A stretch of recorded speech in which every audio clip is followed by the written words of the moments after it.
Students most welcome in Anoop classes.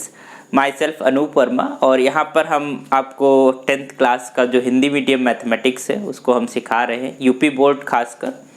तो अभी हम लोगों ने लास्ट क्लासेस के अंदर हमने कुछ बेसिक फंडामेंटल देखा जो कि संख्या पद्धति को लेकर। उसके बाद हमने देखा कि हमारे पास जो फंडामेंटल थ्योरम ऑफ अर्थमेटिक क्या होती है या आधारभूत प्रमेय, अंकगणित की आधारभूत प्रमेय क्या होती है। उसमें हमने ये देखा कि कोई भी नंबर को हम अभाज्य संख्याओं के गुणनफल के रूप में लिख सकते हैं और जो लिखावट होगी, जो गुणनखल का रूप होगा, वो क्रम पे निर्भर नहीं करता।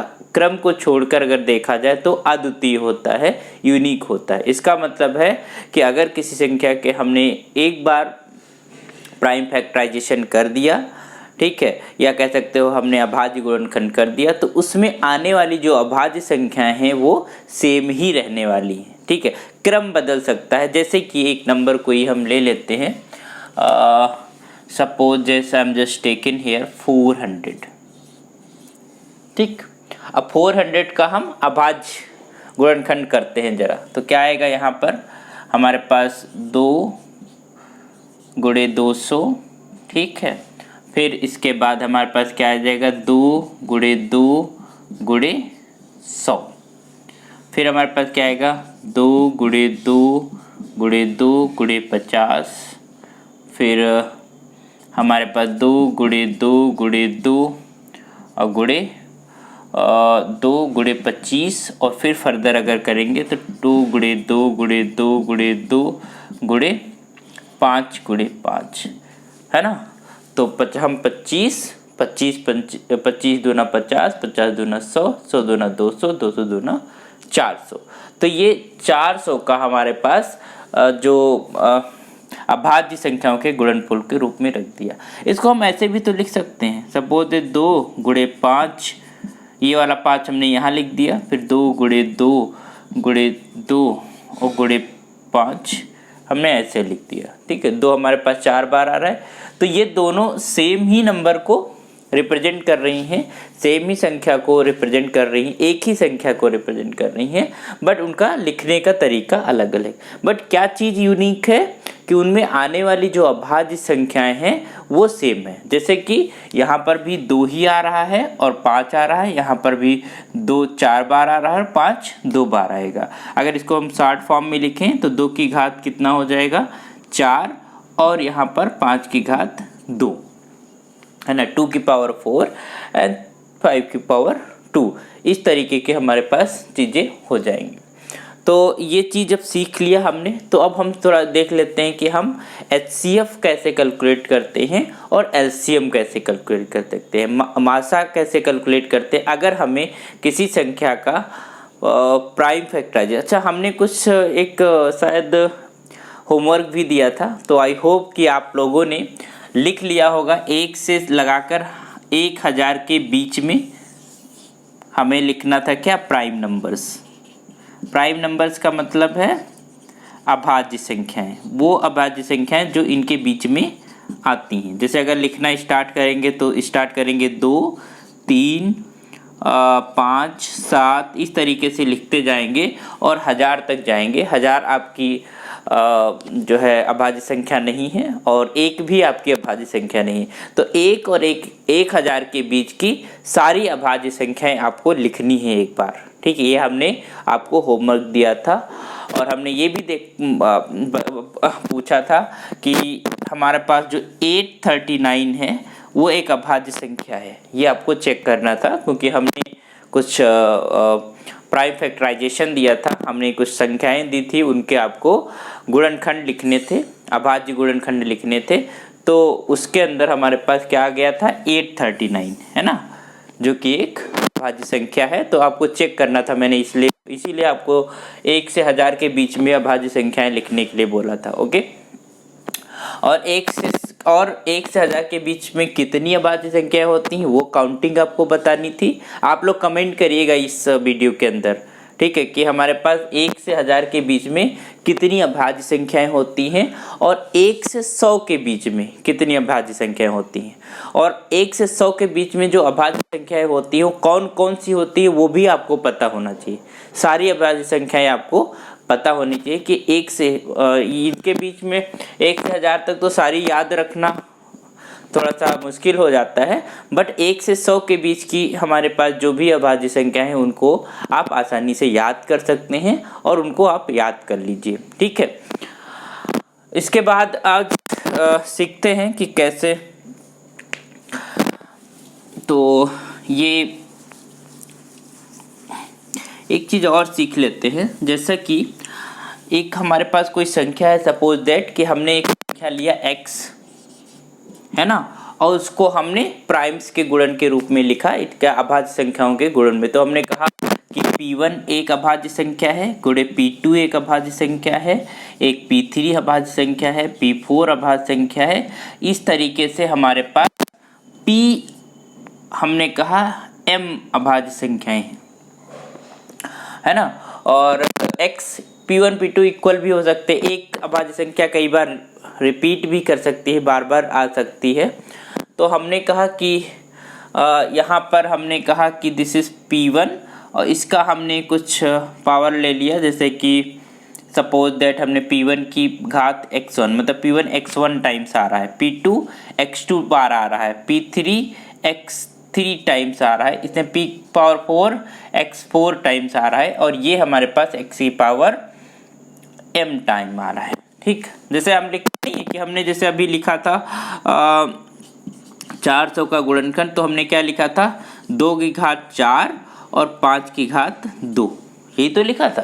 तो ये हमारे पास 400 का था। तो उसी तरीके से अगर कोई संख्या है, क्योंकि उसको हम अभाज्य संख्याओं के गुणनफल के रूप में लिख सकते हैं, इसलिए कोई भी संख्या होगी तो वो इस फॉर्म में हम लिख सकते हैं। फॉर्म का मतलब इस तरीके से, जैसे कि हमारे पास प्राइम नंबर p1 मिल गई, प्राइम नंबर का मतलब अभाज्य संख्या p1 मिल गई, दूसरी अभाज्य संख्या p2 मिल गई, और मान लो हमारे पास p1 x1 बार आ रही, तो उसकी घात कितनी हो जाएगी x1, p2 की घात कितनी हो जाएगी x2, p3 की घात कितनी हो जाएगी x3, इस तरीके से।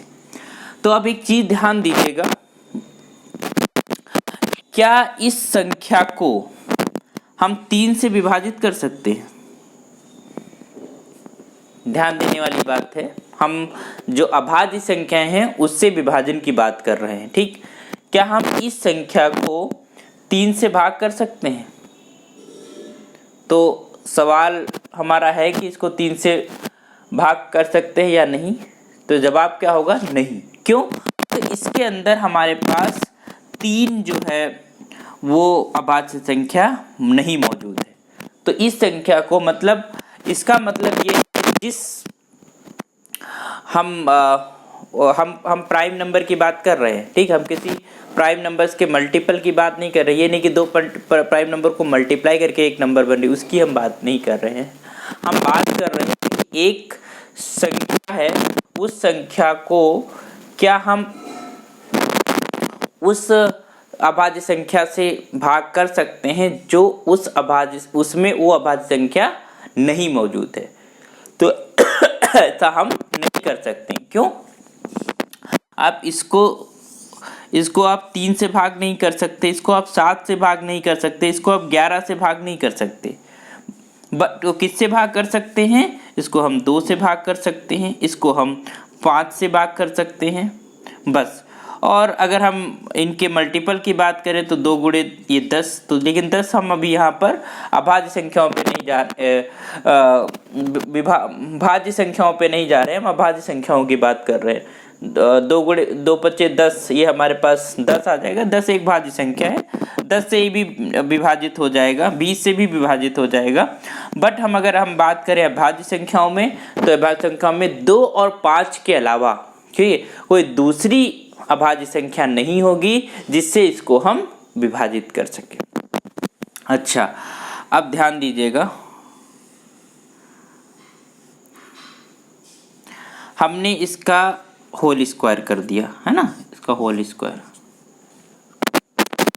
अब देखिए, इसका हमने होल स्क्वायर कर दिया, तो अब क्या है, हमें एक पता है कि अगर x गुणे y है और इसकी कोई घात हम लगा देते हैं तो ये घात खुल जाती है, x का घात 2 हो जाती है और y की घात 2 हो जाएगी।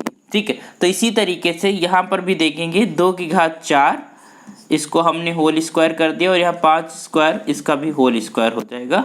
तो हमें घातें जुड़ जाती हैं गुणे में, तो 2 की घात 4 दूनी 8 हो जाएगा और यहाँ पे 5 की घात 4 हो जाएगा। ठीक, तो हमने कोई संख्या लिया, ठीक, उस संख्या का हमने अभाज्य गुणनखंड लिख लिया, उसका हमने स्क्वायर करा और स्क्वायर करने के बाद फिर हमारे पास ये फॉर्मेट बना। इसका मतलब जो भी संख्या बनी, किसी संख्या का स्क्वायर करने के बाद, किसी की संख्या को घात लगाने के बाद, उस संख्या के अंदर जो अभाज्य संख्याएं हैं अभी भी वही है। अभाज्य संख्याएं नहीं बदली, उनकी घातें बदल गई क्योंकि हमने उसका घात ले लिया। जैसे हमने 2 घात ले लिया, इसका हमने स्क्वायर कर दिया या क्यूब कर दिया, तो उसकी घातें बदल जाती हैं बट अभाज्य संख्या नहीं बदलती, अभाज्य संख्या हमारी वही रहती है। इसका मतलब ये हुआ कि हमारे पास कोई संख्या है जिसका प्राइम फैक्टराइजेशन है, अभाज्य गुणनखंड है, वो इस रूप में है। ठीक है, और उसका हम कुछ भी घात क्यों न बना लें। n हमने कहा कि n एक प्राकृतिक संख्या है। प्राकृतिक संख्या मतलब n बराबर क्या हो सकता है, 1 2 3 4 5 इस तरीके के हमारे पास नंबर है। तो अगर हमारे पास कोई संख्या है, उसके अंदर कुछ हमारे पास अभाज्य संख्याएं यूज हो रही हैं, उसके गुणनफल बनाने के लिए, गुणन बनाने के लिए, गुणनखंडित करने के लिए, अगर हम उसके कुछ भी घात क्यों न ले लें, ठीक है, उसके जो यूज होने वाली अभाज्य संख्याएं वो सेम ही रहती हैं। ठीक है, वो नहीं बदलती हैं। इसका मतलब ये है कि अगर ये कोई दूसरा हमारे पास PR कोई अभाज्य संख्या है जो इसके अंदर मौजूद नहीं है, तो इससे इसको भाग नहीं कर सकते पहले, चाहे कितनी भी पावर क्यों न ले लें। ठीक है, और इसके अंदर जो मौजूद हमारे पास अभाज्य संख्याएं हैं वो हमारे पास ही रहेंगी, बदलने वाली नहीं। अगर 2 है तो 2 ही रहेगी, 3 है तो 3, कितनी भी घात अब क्यों न कर लो, उन अभाज्य संख्याओं की घातें बढ़ जाएंगी बट अभाज्य संख्या बदलेगी नहीं। ठीक है, तो हमारा कहने का मतलब आप समझ पा रहे हो। अगर हमने कहा एक संख्या है x जो है 2 गुणे 3 गुणे 5 गुणे 7, ये हमारे पास है, इसकी घात हमने 3 कह दिया, इसका घात 2 कह दिया, इसका घात 2 कह दिया, ये फॉर्म में है। इसकी घात हमने 1, मतलब कोई घात नहीं अगर होती है तो नहीं लिखी जाती है, एक घात अगर होती है तो नहीं लिखी जाती है। अब मान लो इसका हमने कर दिया पावर n, इधर भी n कर दिया है ना, हमने घात n लिखी, तो यहाँ पर अब जब इसको खोलेंगे तो 2 की घात n हो जाएगा, n इसमें गुणा हो जाएगा तो 3 की घात 3n हो जाएगा, गुणे 5 की घात 2n हो जाएगा और 7 की घात 2n हो जाएगा। क्या ये जो प्राइम नंबर्स हमने यूज करी, क्या ये बदली? वही है प्राइम नंबर्स। तो इसका मतलब हम घात कुछ भी कर लें, कोई भी हम नेचुरल नंबर घात कर लें, उसके अंदर जो यूज होने वाली हमारी प्राइम नंबर से वो नहीं बदलेंगी, वो सेम ही रहेंगी। ठीक, तो इसका मतलब ये है कि हम डिवाइड करना भी जान गए कि हम अगर दूसरी प्राइम नंबर जो कि यूज के फैक्टराइजेशन के अंदर नहीं है, उसे डिवाइड करने की कोशिश करेंगे तो हम डिवाइड भी नहीं कर पाएंगे। ठीक है, ये 2 चीज़ें हमारे दिमाग में चाहिए आपको। तो इसके ऊपर एक छोटा सा उदाहरण है आपकी किताब में, और उस उदाहरण को हम समझते हैं कि उस उदाहरण में क्या है और उसको लिखा गया है। तो हम इसको ज़रा लिखते हैं, फिर इसको हम समझने की कोशिश करेंगे। तो उदाहरण हमारा क्या है? उदाहरण ये है संख्याओं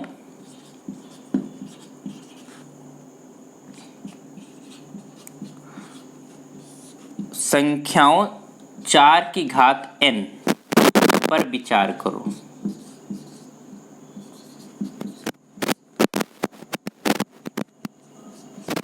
विचार कीजिए, है ना। मतलब अगर हम n की घात 4 की घात n करें, n कोई भी हमारे पास प्राकृतिक संख्या है, कोई भी नेचुरल नंबर है, 1 2 3 4 कुछ भी हो सकती है, तो उसके ऊपर आपको विचार करना है, उसको देखना है। जहां n एक, इन्होंने लिख भी दिया है, n एक प्राकृतिक संख्या है, प्राकृत संख्या है,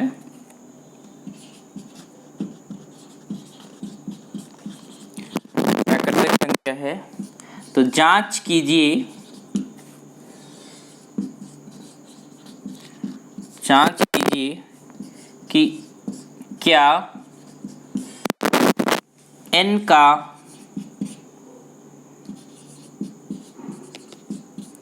कोई ऐसा मान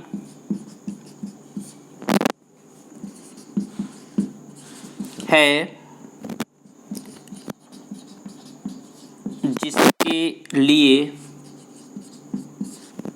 जिसके लिए 4 की घात n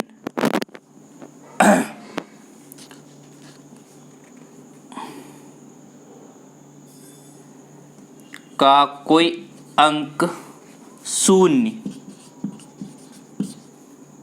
0 पर समाप्त होता हो।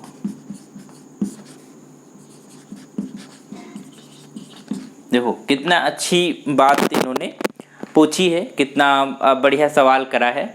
इन्होंने कहा कि 4 की घात n हम कर रहे हैं, मतलब 4 की घात 1, 4 की घात 2, 4 की घात 3, 4 की घात 4, 4 की घात 5, इस तरीके से हम घातें बढ़ाते जा रहे हैं। क्या कभी ऐसा स्टेज आएगी या ऐसा कोई नेचुरल नंबर मिलेगा जिसकी घात, मतलब 4 की वो घात रखने के पर हमारे पास 4 के उस जो अंक बनेगा, जो हमारे पास संख्या बनेगी, उस संख्या के अंतिम अंक पे 0 आएगा? क्या उसमें 0 मौजूद हो पाएगा? ऐसा कोई बनेगा कि वो 0 पे समाप्त होता हो? वही लिखा है ना, जिसके लिए 4 की पावर n अंक 0 है ना, उसका 0 पर समाप्त होता हो। मतलब ऐसी नंबर, जैसे हम यहाँ बात करें तो ये तो 4 ही रहेगा, यहाँ पर 4 जा 16 हो गया, यहाँ पर 4 चक्कू 16 चक्कू 64 हो गया, ये यहाँ पर 4 चक्कू 16 चक्कू 64 चक्कू कितना हो जाएगा, 256, है ना, 64 चक्कू 256।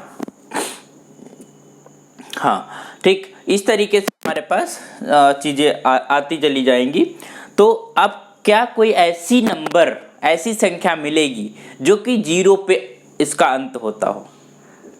ठीक है, समझिएगा, ये इनका सवाल है। क्या ऐसा कोई नेचुरल नंबर हमारे पास एग्जिस्ट कर रहा है? क्या ऐसा कोई हमारे पास प्राकृतिक संख्या है जिसकी घात हम 4 की घात उतनी करने पर वो जो संख्या बने, उसके संख्या के अंतिम जो अंक है वो 0 आ जाए, है ना, या 0 पे समाप्त होता हो? तो सवाल क्या है? नो। अभी हमने थोड़ी देर पहले यही चीज समझाने की कोशिश करी थी कि अगर कोई संख्या है, जैसे कि यहाँ पर संख्या हमारे पास क्या है, x बराबर यहाँ पर क्या है 4, ठीक, और 4 को हम क्या लिख सकते हैं, 2 गुणे 2, इससे ज्यादा तो कुछ लिख नहीं सकते, ठीक, क्या 2 गुणे 2। अब तुम्हारे पास ध्यान दीजिएगा, अगर हमें 0 लाना है, 0 का मतलब मिनिमम 10 है ना, एटलीस्ट 10 वहां पर होना चाहिए, तभी तो 0 आ पाएगा, ठीक है। और ये हमारे पास एक नॉन जीरो नंबर है, 0 तो है नहीं, ठीक है, तो 0 तो डिजिट तो 0 नहीं आ सकती अभी भी। हमारे पास 10 20 इस तरीके से हमारे पास 0 आने के लिए एटलीस्ट 10 होना चाहिए। और 10 को बनने के लिए जरूरत पड़ती है 2 हमारे पास अभाज्य संख्याओं की, एक तो 5 और दूसरा 2। इसका मतलब अगर कोई संख्या के में 0 आ रहा है, ठीक है, 0 आ रहा है, इसका मतलब 0 डिजिट को छोड़कर, क्योंकि हम 0 डिजिट की अगर बात करेंगे तो वो 2 से भी विभाजित होती है, वो 5 से भी विभाजित होती है, इसलिए हम 0 डिजिट को नहीं ले रहे हैं। हम कह रहे हैं कि कोई संख्या नॉन जीरो संख्या, वो 0 नहीं है, उसके अलावा कोई संख्या है और वो उसके अंत में 0 आ रहा है, तो वो संख्या 110% 2 और 5 से विभाजित होगी। क्यों? क्योंकि वो जो 10 बन रहा है वो 2 और 5 को मिलकर बन रहा है, 2 गुणे 5 10 तब बन रहा है। तो अगर वो 2 से विभाजित हो रही तो 5 से भी विभाजित होगी। ऐसी कोई संख्या नहीं है जो नॉन जीरो हो, ठीक है, और उसके अंत में 0 आता हो, या फिर वो 10 से विभाजित हो रही है तो वो 2 से भी विभाजित होगी और 5 से भी विभाजित होगी। ठीक, तो यहाँ पर ऐसा नहीं है, यहाँ पर हम देख पा रहे हैं क्योंकि हमारे पास 4 को हम 2 गुणे 2 लिखेंगे और इसकी कोई भी घात आप ले लीजिए, n हमने कहा कोई भी घात ले लीजिए। अब ये घात क्या है, 2 की घात n गुणे 2 की घात n, ठीक है। अब यहाँ पर 5 तो किसी मायने में नहीं आएगा, n कुछ भी रखें क्योंकि 10 होने के लिए हमें 5 की जरूरत है, बट यहाँ पर तो 5 आना ही नहीं क्योंकि उसमें अभाज्य जो उसका गुणनखंड है उसके अंदर 5 नहीं है, इसलिए ठीक है। ये हमारे पास जो संख्या है, अब किताब में इस उदाहरण को लिखा गया है, एक्सप्लेन करके आप उसको समझिएगा, उसको पढ़िएगा, ठीक है। हम यहाँ पर पूरा कोड लिखने वाले नहीं हैं, बट आपको समझना है कि क्या है, क्या मीनिंग है, ठीक है। तो यहाँ पर अब आप समझ पा रहे हैं कि यहाँ पर जो प्राइम हमारे अभाज्य संख्या है वो 2 है और 2 ही रहेगी, ठीक है। 5 नहीं होने वाली, 5 नहीं होने वाली, तो इसका मतलब 0 नहीं आएगा उसके यूनिट प्लेस पे, या अंत वाला जो अंक है वो 0 नहीं आएगा, ठीक है। तो इसका मतलब है कि कोई ऐसी प्राकृतिक संख्या नहीं होगी जिसके लिए 4 की घात n हमारा जो है अंत में 0 देने वाला संख्या बना दे, ठीक है। तो यह लिखा है ना कि जांच कीजिए क्या n का कोई ऐसा मान है जिसके लिए 4 की घात n अंक 0 पर समाप्त होता है। तो आपका जवाब क्या होगा, नहीं। n के किसी भी मान के लिए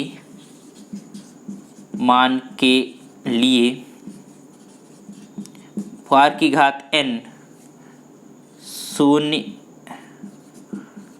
अंक पर,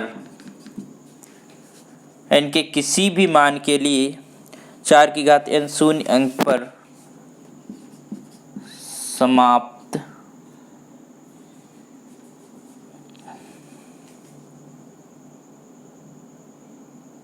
समाप्त नहीं होगा।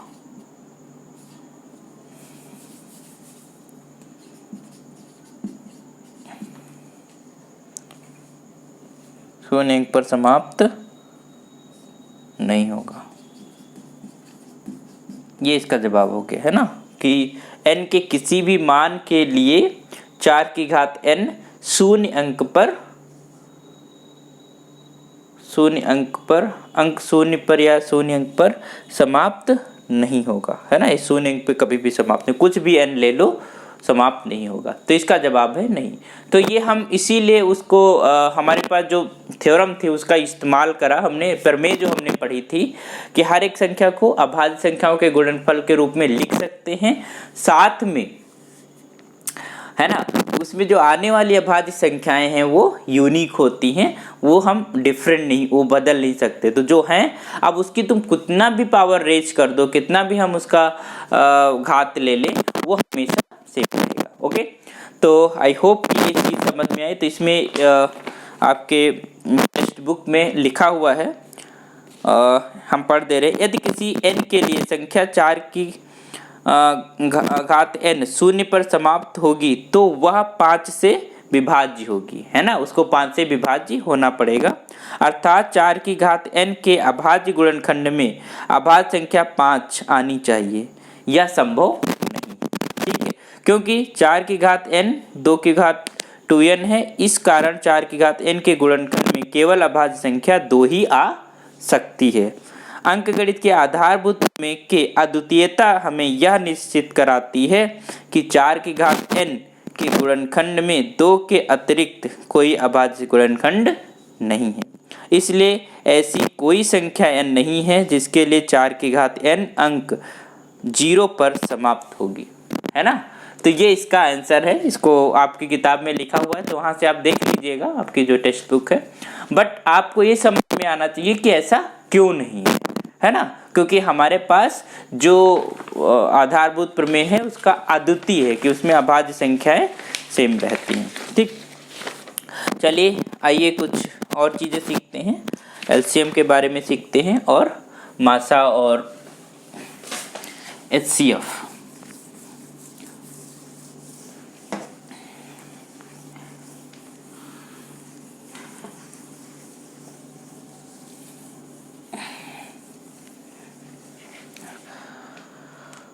थोड़ा समझ लेते हैं कि हमारे पास एचसीएफ क्या होता है। एचसीएफ बोलते हैं या इसको हम महत्तम समापवर्ती बोलते हैं, मासा, और दूसरा हमारे पास एलसीएम जिसको हम बोलते हैं लघुत्तम समापवर्ती, लासा। तो मासा और लासा, और इस एचसीएफ को जीसीडी भी बोलते हैं, जीसीडी। तो क्या होता है, एक्चुअली कोई भी संख्या है, जैसे हमने लिखा 4, ठीक, और यहाँ पर हमने लिखा 6, हमने दो अंक लिए, दो संख्याएं लिए, 4 और 6। इसके सारे फैक्टर्स लिख डालिए, इसके सारे गुणनखंड जिससे हम विभाजित कर सकते हैं, विभाजक कह सकते हैं या भाजक कह सकते हैं। तो यहाँ पर हमारे पास डिवाइजर्स जिन्हें बोलते हैं, भाजक है ना। तो यहाँ पर 4 को हम किससे भाग कर सकते हैं, 1 से कर सकते हैं, 2 से कर सकते हैं और 4 से कर सकते हैं। क्या कोई और नंबर है जिससे भाग कर सकते हैं? नहीं, 1 से करेंगे, 2 से करेंगे और 4 से करेंगे। 6 को आए देखते हैं किससे किससे भाग कर सकते हैं। 1 से कर सकते हैं, 2 से कर सकते हैं, 3 से कर सकते हैं और 6 से कर सकते हैं। इसके अलावा कोई दूसरी नंबर नहीं है। हाँ, पॉजिटिव नंबर की बात कर रहे हैं, ठीक है, पॉजिटिव नंबर की हम बात कर रहे हैं। यहाँ पर धनात्मक पूर्णांकों की हम बात कर रहे हैं कि धनात्मक पूर्णांकों में यही हैं जिनसे हम इनको विभाजित कर सकते हैं। और इसमें जब हम लासा और मासा निकालते हैं तो हम हमेशा धनात्मक पूर्णांकों की बात करते हैं, मतलब लासा जो है और मासा है वो हमारे धनात्मक पूर्णांक निकलेगा। तो आइए जरा इसको बात करते हैं। तो यहाँ पर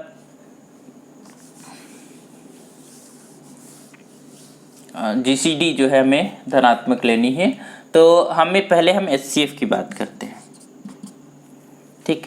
तो एचसीएफ का मतलब होता है हाईएस्ट कॉमन फैक्टर, ठीक है, या महत्तम समापवर्त उसको हिंदी में बोलते हैं। तो एचसीएफ या इसको जीसीडी बोलते हैं, इसका मतलब होता है ग्रेटेस्ट कॉमन डिवाइजर, है ना, सबसे बड़ा कॉमन डिवाइजर जो उन दोनों नंबर को डिवाइड करता हो। डिवाइजर क्या बोलते हैं, जिससे हम डिवाइड कर सके, और ग्रेटेस्ट हो। इसी तरीके से हाईएस्ट कॉमन फैक्टर, फैक्टर का मतलब भी होता है जो डिवाइड कर रहा होता है उसको फैक्टर बोलते हैं, और हाईएस्ट होना चाहिए। तो इसमें हम देख पा रहे हैं कि 1 2 4 इसको 4 को डिवाइड करता है, 1 2 3 6 को डिवाइड करता है। तो इन दोनों में हाईएस्ट कॉमन कौन सा है? कॉमन का मतलब एज हाईएस्ट नंबर जो दोनों को डिवाइड करता हो। तो यहाँ पर हम देख पा रहे हैं कि 2 है जो कि दोनों में कॉमन है ना, और हाईएस्ट है।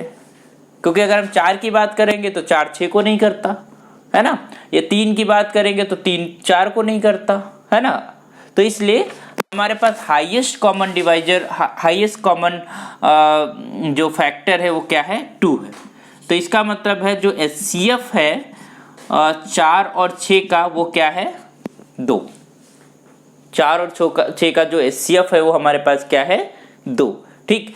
इसी तरीके से, या इसको जीसीडी बोले, जीसीडी ऑफ, हम मोस्टली टाइम जीसीडी कहेंगे क्योंकि हम हैबिचुअल हैं, और थोड़ा सा ग्रेटेस्ट कॉमन डिवाइजर। तो 4 और 6 का क्या है, 2। Okay, what is the LCM, least common multiple, जिसको हम लघुत्तम समापवर्ती बोलते हैं, लीस्ट कॉमन मल्टीपल। यहाँ पर क्या था, फैक्टर्स थे, या कह सकते हो डिवाइजर्स थे, भाजक थे, है ना। बट यहाँ पर क्या है, तुम्हारे पास मल्टीपल है, लीस्ट कॉमन मल्टीपल। चलो अगर 4 और 6 का हम कहें कि लीस्ट कॉमन मल्टीपल निकालना है तो लिख डालते हैं 4 एक का नाम 4 4 1 जा 4 4 2 जा 8, है ना। 4 एक का नाम 4 4 दूनी 8 4 3 12 4 चक्कू 16 4 पंचे 20 4 6 24 4 7 28 एंड सो ऑन। इसके हम सारे मल्टीपल्स लिख डालते हैं। मल्टीपल मतलब गुणक, है ना। तो 4 छः का नम 6, 6 दूना 12, 6 त्रिक 18, 6 चौक 24 और 6 चौक 24, 6 पंचे 30। इस तरीके से हमारे पास है। तो इसमें देखिएगा हमें क्या निकालना है, लीस्ट सबसे छोटा वाला कॉमन मल्टीपल। ठीक, तो लीस्ट कॉमन मल्टीपल हम 4 से मल्टीप्लाई करते जा रहे हैं तो हमारे पास मल्टीपल्स मिल जा रहे हैं, और अगर हम 6 से मल्टीप्लाई करें तो उसके मल्टीपल। तो इनमें से हम देखिएगा ये नहीं मैच कर रहा, सबसे छोटा वाला ढूंढना है, ये भी नहीं मैच कर रहा है। अच्छा, यहाँ मैच कर जा रहा है। यहाँ पर तुम देखो कि 12 हमारे पास है और यहाँ पर भी 12 है, तो लीस्ट है सबसे छोटा वाला जो दोनों में है, दोनों के मल्टीपल में है, तो वो हमारे पास क्या कहलाता है, एलसीएम। तो इसका मतलब एलसीएम 4 और 6 का क्या हो जाएगा, 12। तो हाईएस्ट कॉमन फैक्टर हमें समझ में आ गया और लीस्ट कॉमन मल्टीपल हमारे पास समझ में आ गया। अब इसको हम निकालते कैसे हैं, लेट अस सी। ठीक है, तो बाय यूजिंग द आधार, जो अर्थमेटिक की आधारभूत प्रमेय है उसका इस्तेमाल करके देखते हैं कि कैसे हम इजीली एचसीएफ और एलसीएम को कैलकुलेट कर लेते हैं। देखिए, तो आपको करना क्या है, सबके जो भी नंबर होगी, जो भी संख्या हो, उसकी प्राइम फैक्टर्स लिखोगे, उसकी अभाज्य गुणनखंड लिखोगे, और उसके बाद जैसे अभी हमने 4 लिया था और 6 लिया था। ठीक, तो आपको क्या करना है, हमें इसका लासा निकालना है और मासा निकालना है। ये दो चीज़ें हमें कैलकुलेट करनी है। ठीक, एचसीएफ चलता है। ठीक है, तो हम यूज कर सकते हैं वो नोटेशन। तो you can say LCM, HCF and LCM, ये दो चीज़ें हमें कैलकुलेट करनी है। 4 और 6 का भी लेते हैं, फिर कुछ और नंबर्स पे भी बात कर लेंगे। तो यहाँ पर देखिएगा, इसका प्राइम फैक्टर्स लिखिए 2 गुणे 2। यहाँ पर इसका प्राइम फैक्टर्स लिखिए 2 गुणे 3।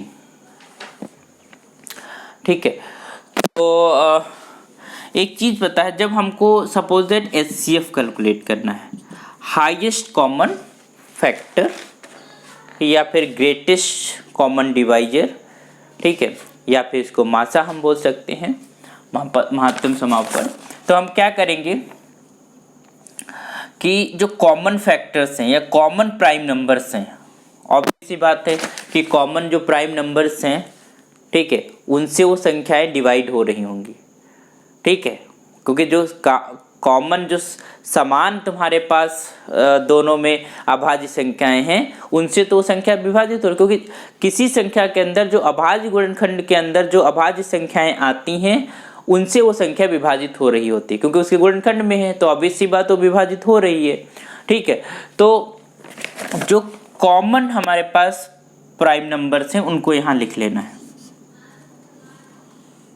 जैसे यहाँ पर कॉमन केवल 2 है ना, कॉमन केवल हमारे पास 2 है, तो हम 2 को यहाँ पर लिख लेते हैं। फिर हम 2 के अंदर दोनों में देखते हैं, जैसे यहाँ पर 2 की घात 2 हम ऐसे पूरा उनके घात के रूप में लिख लें, यहाँ 2 की घात 1 है और 3 की घात 1 है, मतलब जो भी हम अभाज्य संख्या जितनी बार आई उसको उसके घात के रूप में लिख लेते हैं। और जो कॉमन हमारे पास अभाज्य संख्या है उसको हम यहाँ लिख लेते हैं। तो कॉमन जो दोनों में है वो क्या है, 2 है, केवल 2 है और कोई अभाज्य संख्या कॉमन नहीं है। अब इसमें से जो सबसे छोटी वाली घात है वो आपको यहाँ चढ़ानी है। ठीक है, और बस यही हमारे पास क्या हो गया, एचसीएफ हो गया। This is your answer. ठीक है, जैसे अगर ये तो हमारे पास छोटी नंबर लेते हैं, हम ऐसे ही लिख देंगे 2 गुणे 2, 2 दूनी 4 गुणे 2, 2 दूनी 4 दूनी 8 गुणे 3 और गुणे 5, ये संख्या है, समझ लो। ठीक है, तो ये कितना हो जाएगा, 2 दूनी 4 दूनी 8 और 3 देर का 9, 8 9 72 और 72 और 5 72 5 जा, है ना, 72 5 कितना हो जाएगा, ये आपका हो जाएगा 720 अद्धे 360, तो ये हो जाएगा 360, है ना, 360 का ही है ये प्राइम फैक्टर ना, आप देख सकते हैं 360 इसको करके देख लो। 2 2 एकन्नम 2, 2 एकन्नम 2, 2 8 16 80, फिर 2 से 90, फिर 2 से 45, फिर 3 से 15, फिर 3 से 5। हाँ ठीक। तो ये हमारे पास जो 360 का फैक्टराइजेशन है। ओके, अब हम करने वाले हैं